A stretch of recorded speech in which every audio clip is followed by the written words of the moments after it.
The Recipe Gadi game is an oddly satisfying blend of cooking and competition, and I've been completely hooked on it lately.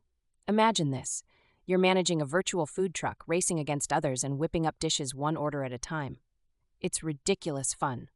But here's where it gets spicy. You're not just playing chef, you're juggling. Orders come flying in faster than you can say sous chef. Pancakes, sushi, tacos. It's like a culinary hurricane, and you're stuck in the eye. It stresses you out in the best way. The challenge isn't just cooking the right dish, it's also the timing. Everything is about precision.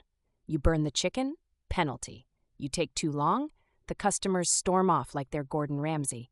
It feels personal, but you also want to do better next round. One pain point I've noticed? Managing multiple burners at once. You're frying bacon, boiling pasta, and flipping pancakes simultaneously. That's when you realize your brain is not even remotely designed for this level of multitasking. And yet, you keep playing. A pro tip here: prioritize dishes that cook faster. Don't spend precious seconds on something elaborate if you've got a line of customers waiting for popcorn. Focus on speed first, finesse later.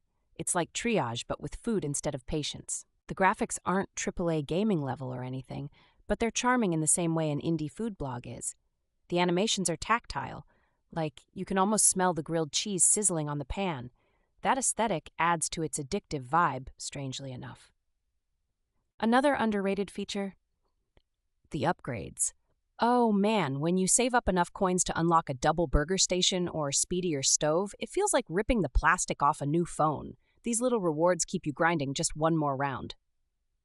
If you've ever overcooked something in your real kitchen, the sound effects will send a chill down your spine.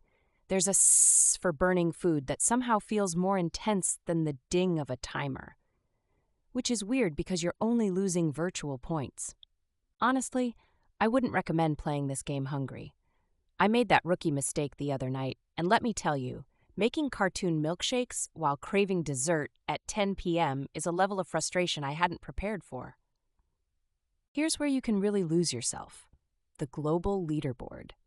You think you're pretty great until you see someone on level 512 with 10,000 points, and suddenly you're like, who are these people? Do they sleep?